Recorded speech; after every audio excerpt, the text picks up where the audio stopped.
started with today's episode, I would like to quickly read you our podcast disclaimer.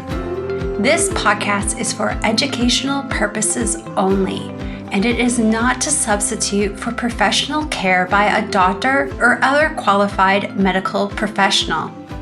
You should always speak with your physician or other healthcare professionals before doing any fasting, changing your diet in any way, taking or adjusting any medications or supplements, or adopting any treatment plan for a health problem.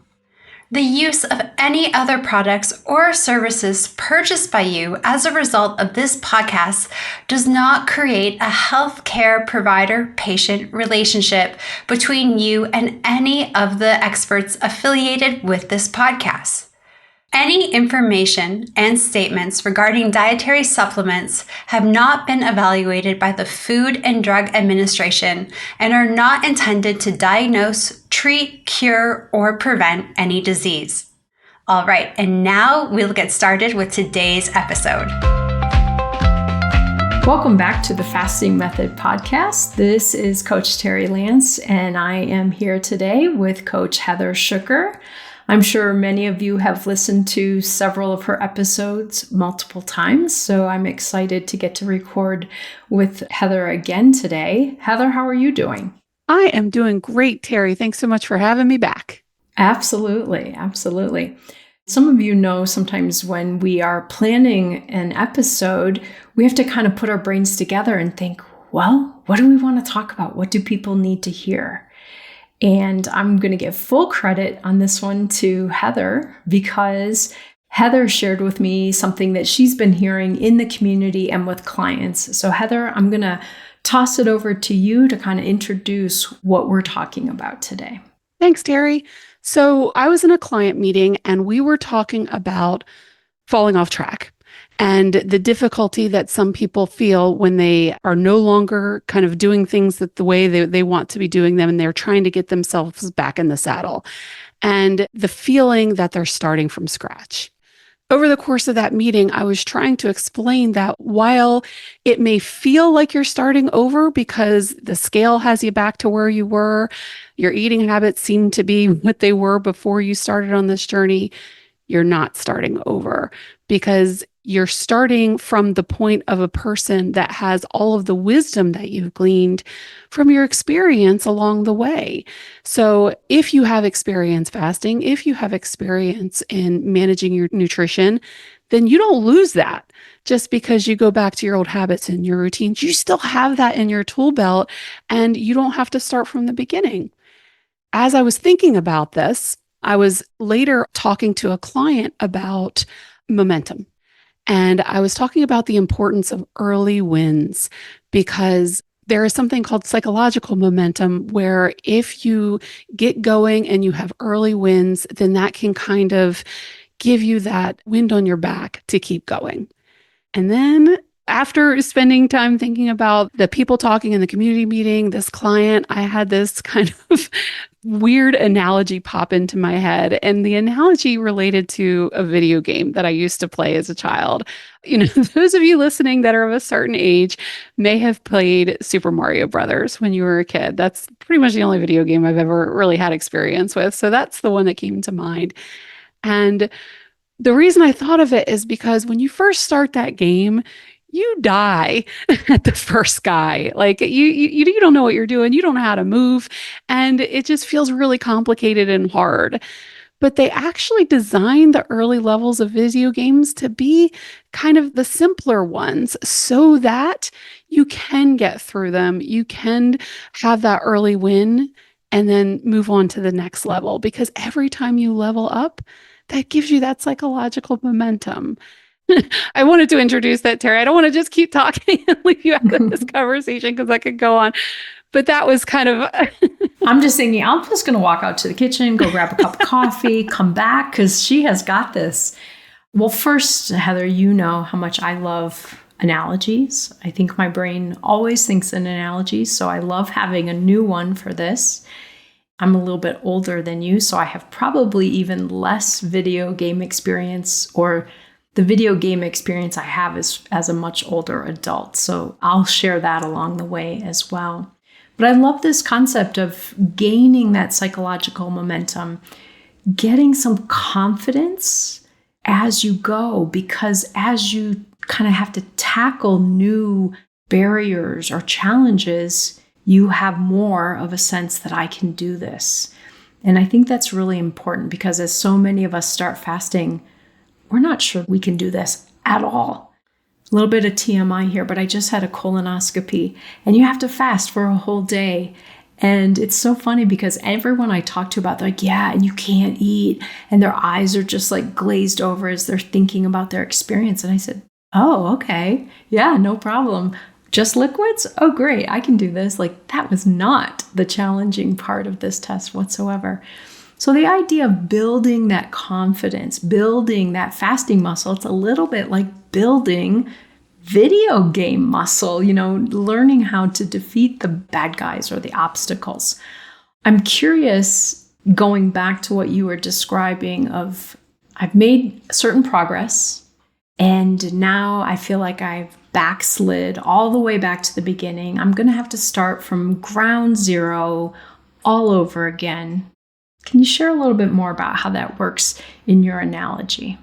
Yes, absolutely. So that was my point when I was talking about the starting from scratch and going back with the wisdom. Because if you've ever been around somebody who has a lot of experience playing video games, you will know that, and back in the day, first of all, with these old games, you didn't save your progress, right? You went as far as you could, you beat the toughest guy that you could, and then you ran out of lives and your little guy dropped off the screen. You had to start all the way back at level 1. But after you'd been playing for a while, level 1 didn't trip you up necessarily that first time. You kind of zoomed through that level and each subsequent level a lot more quickly because of your experience, because of the practice that you had beating these bad guys. Now, certainly there might have been levels along the way that always gave you trouble, and they're going to keep maybe giving you a little trouble, but not as much as they did the first time. And that was the point that I was making when I was talking about starting from scratch. You're not going to be defeated by that first guy if you've been playing this game for a while. You are going to have all of your tools and all of your wisdom of getting through these levels, and it's not going to take you as long as it did the first time. You're going to zoom through a little bit more quickly to get back to where you were. So the mistake I see people making in fasting is, they might have had a summer where things didn't go as planned. They might have, in the spring they were doing 342s and now they're really struggling with their nutrition and even getting down to TREs. We don't go straight back to level 72 or level 42, as it were. We go back to level 1.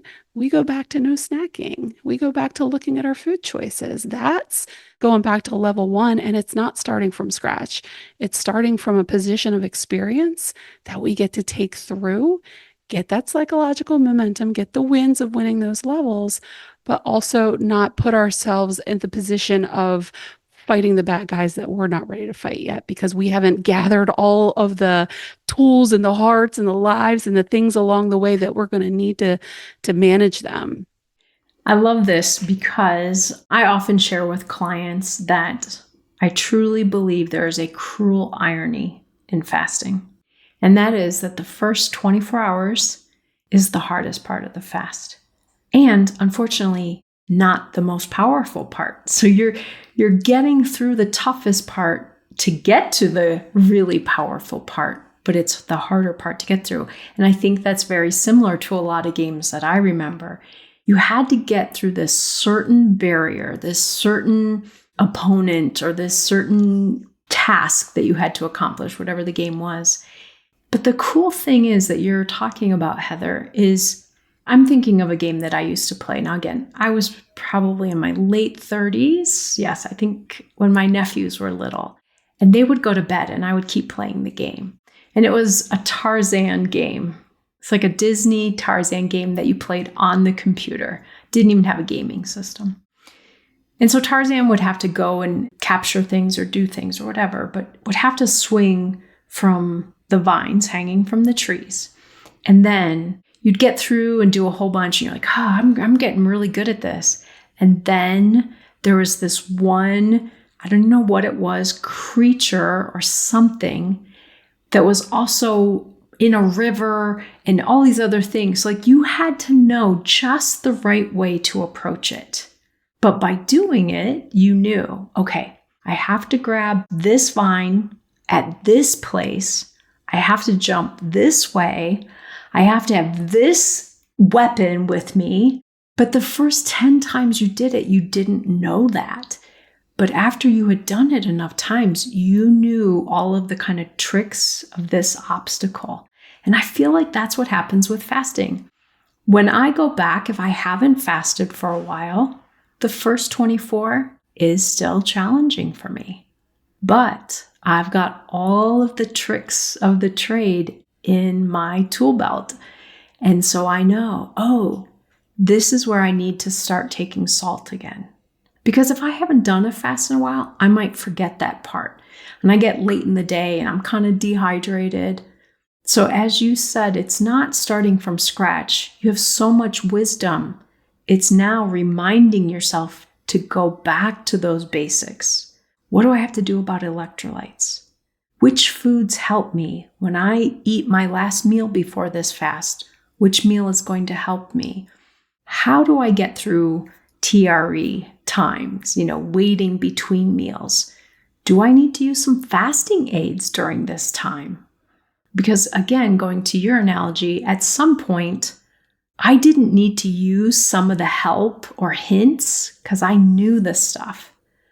But I need to remember to go back and recheck. Oh yeah, there's that hidden tool that I can get if I go here that's going to help me. So I'm liking this analogy more and more. There are so many levels to it. Thanks, Terri. I was awfully proud of myself, let me just say, when I went back to the meeting. And, I did have a couple people like, I'm not into video games, but I hear where you're coming from. And a few that were in my age range that were certainly like, oh, it's a throwback to the 80s. So, our meetings are diverse. But I think that sometimes, just like, you're a huge fan of analogies. And the reason is because when we have that visual, that story, that feels so much more approachable than I'm struggling. I don't know where to start again. This feels overwhelming. I feel shame for not being able to stick with things. Whereas, no, dear, you were playing a game, life got in the way, it was distracting. You put down the controls for a little bit. They're still right there. You pick them right back up. You get a fresh, shiny new level and full lives, and you just start over. And you're not starting as the person that gets killed by that first guy and doesn't know how to move your man. You're starting as somebody who's done this before, and before you know it, it's like riding a bike and you can get back into your groove. There is no starting from scratch. They're starting from wisdom. And I don't want people to forget that when they backtrack.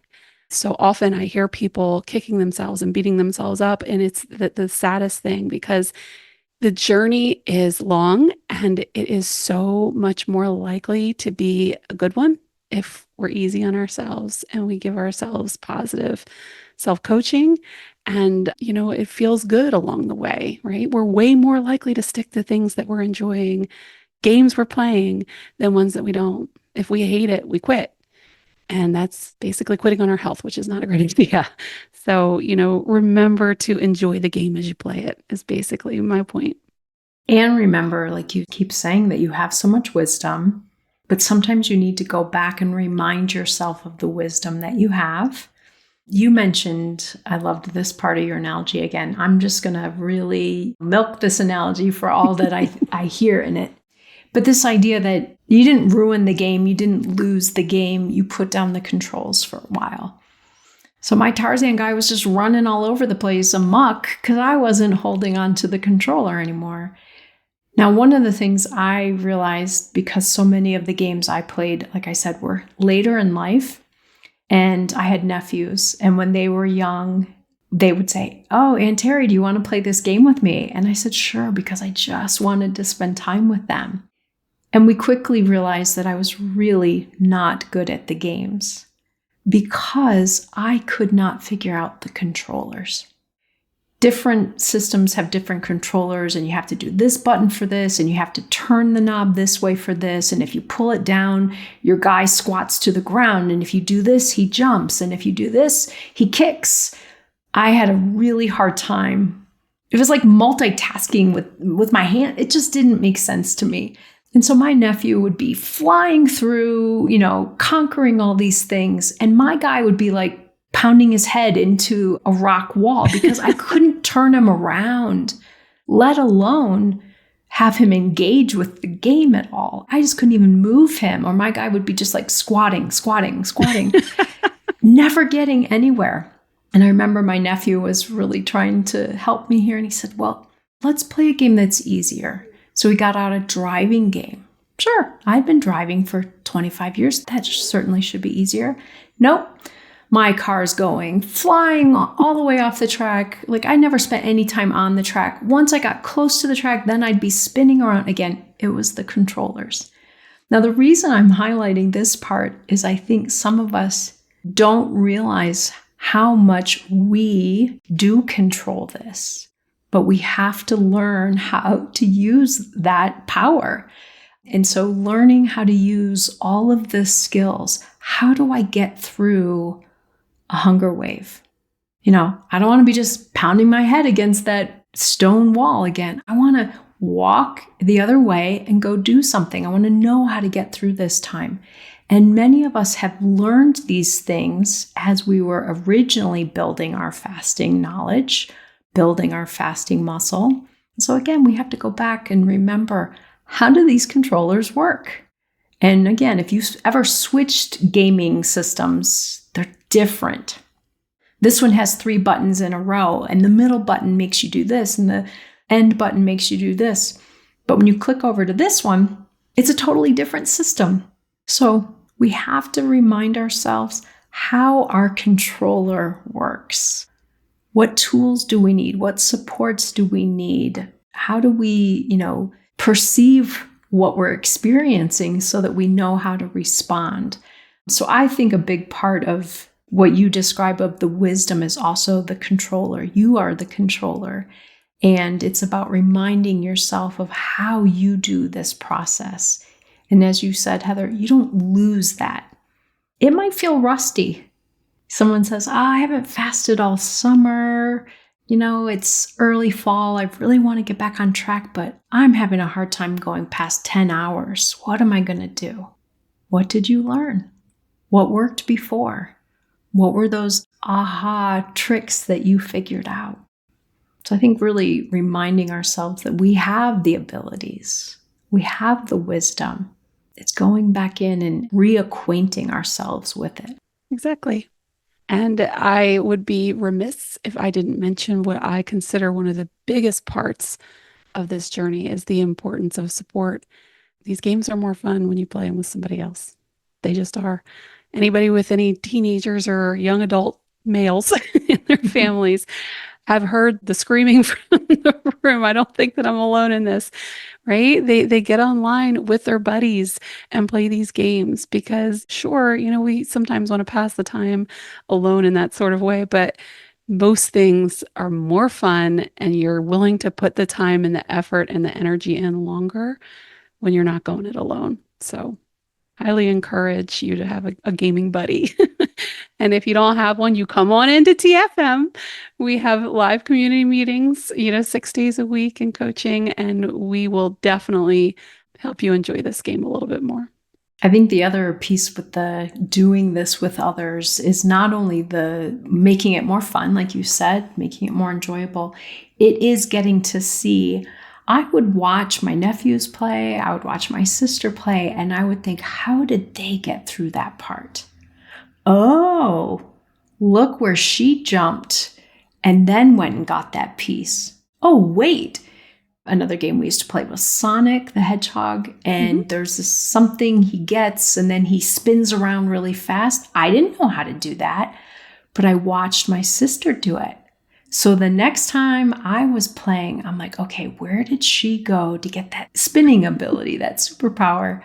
And so I think that's one of the powerful things about our community is you get to come to meetings and listen to other people or read their experience in the forum and say, oh, wait, if they did it this way and that helped them, what if I try doing it that way? What if that tool, what if that strategy makes this part easier for me?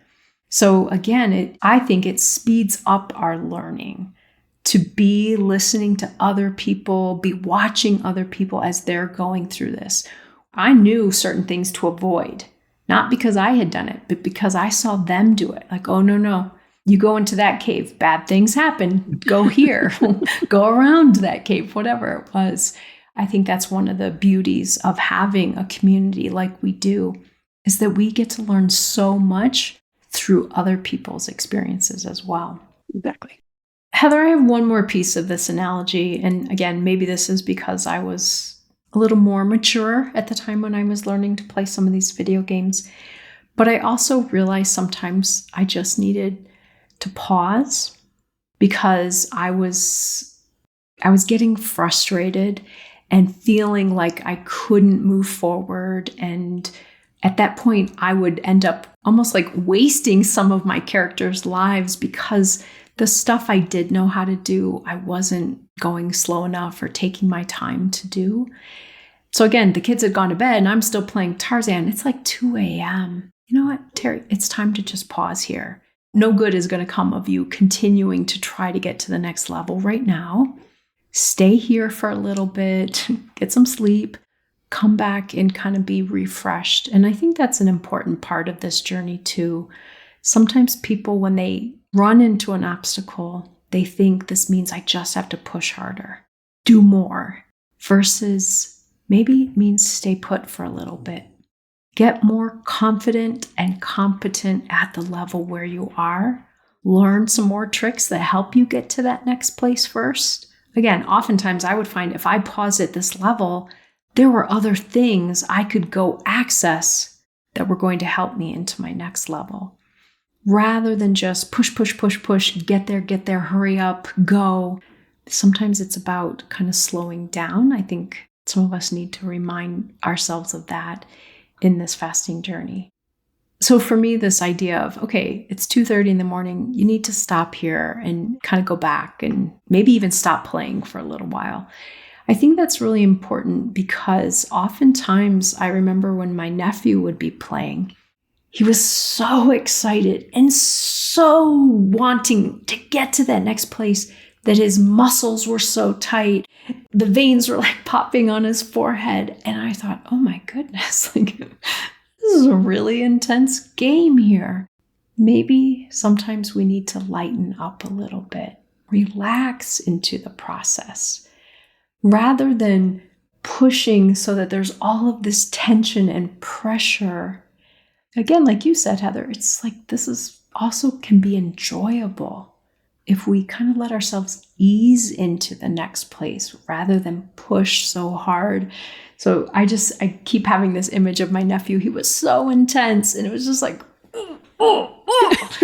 and Heather can see the visuals with that. Listeners are only hearing the sound effects, but I think a lot of us do that in our health journey and our weight loss journey as well. We try to contort ourselves and push so hard rather than ease into it, relax into it, find the enjoyment in it. Because as you said, it is a long journey. And it's not only a long journey to reaching a specific goal, but it's a much longer journey to maintain it for life. So if you're not enjoying it, if you're under so much pressure and tension, that's not a good quality of life long term. So I really encourage you to think of that image of, maybe you've seen someone or maybe you are someone who kind of experienced playing video games that way. But I think that's a key point as well. I completely agree, Terri. And, I have heard recently people talking about stress being a function of time, that once you have some sort of time limit or deadline put on yourself, that really amplifies how much stress you're experiencing. And I know a lot of people set deadlines like that for their weight loss goals, for example, and they feel like they have to rush through and get more fasting done faster. And We're not on that timeline. Our bodies don't work that way. Slow and steady is winning this race, just like you were talking about. It's a marathon. I met a physician once who wore a bracelet her sister made her that said, "Run the mile you're in." She was a runner. And as a fellow runner, that really speaks to me, because you can't run the whole race at once. We can't do any huge, big thing all at once. You do what's right in front of you. I don't know how to tie that back into video games. I wanted to bring up that point that you were talking about. We don't perform better when we're clenched and wound tight. That's not when we're at our best. It is when we are relaxed and we are focused on the task at hand and present. Plug for meditation. Coach Jamie has on-demand meditations in the community, because when we're mindful and when we're just dealing with what's right in front of us right now, that's when we're going to make our best decisions. Now, going back to the video game, that's also when we're going to see what's in the environment more. We're going to know what's coming. We're going to see where our tools are hidden. We're going to be more aware. Whereas if we're just pushing through with all that tension, we get hyper-focused. We only see a small portion of the actual environment. So I love how we have taken your idea of video game, and I think we have really connected it with this fasting, health, weight loss journey. I love it. Great. I told you I was very excited about it. I was ready to share it. It was a good one. Definitely. All right, everyone. Well, we will be back with another episode next week. And of course, Heather will be back to record with me again soon. So I hope you all enjoy this. Maybe some of you are going to go get out your old video game consoles and see what you can do. And just kind of think about, even if you're not a gamer or don't have experience playing video games, I hope you can really pull out the lessons that Heather and I are talking about here. All right, Heather, good to see you today. Thanks, Terri. A pleasure as always. I love these talks. Take good care. Happy fasting, everyone.